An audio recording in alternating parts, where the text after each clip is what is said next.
Welcome to the Law Offices of Mary Kennedy. We are just going to talk about the H4 EAD, the automatic extension of the 540 rule, being challenged in the court.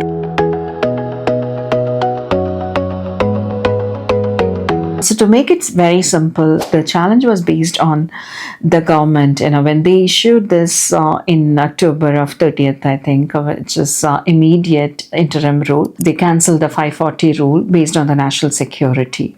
So it's challenged. There is no national security, as well as the government didn't follow a proper administrative procedure when they did cancel this. How far it's going to stand in the court, something that we have to look into it. As you all know, I have spoken about this as well. I'm a big proponent of the H4 individuals being employed and work authorization. I know so many, including me, when we came in. So it's very, very important for a qualified individual. The data says more than 100,000 of those H4 individuals are there, and then this H4 EAD and then extensions help them out to continue their employment. If you have filed your EAD prior to this October 31st and you do have an I-94 that's valid, you can still continue to be employed based on that. Only people who filed it after this October 31st, there comes a limitation. If you don't have a valid EAD, you need to stop working. It will be considered unauthorized employment, and as long as your EAD is valid, you can continue your employment. So all that it matters right now, when we are waiting on if the court is going to be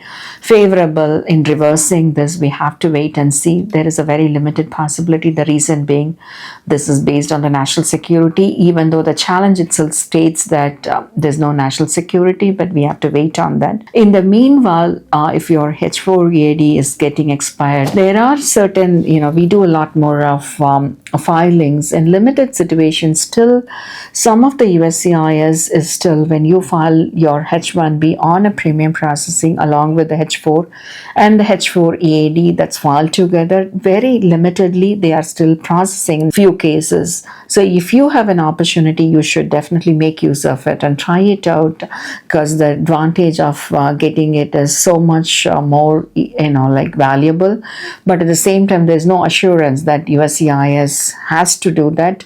Even in that case, you are eligible to file it exactly 180 days prior to the expiry of the I-94 of the primary H1B. So be prepared, sometimes it's out of our control, but however, very much be prepared that you're filing your H1B as well as the H4 and H4 EAD together exactly during the first week of your 180 days period, so that you get the advantage of getting your approval. I understand there are so many other processing center which is taking 9 months, 10 months. However, hopefully after this October, we're still waiting on it.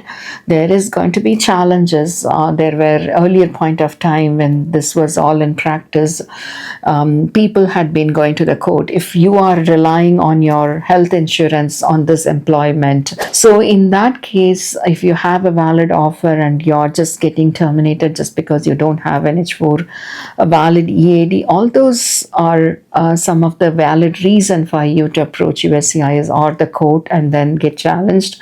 That's a very different topic and a process. We'll discuss about it more. However, be prepared to file your H4 on time. That's very, very important. And we'll still provide you more updates on the court challenge as well. Thank you. Thank you for watching.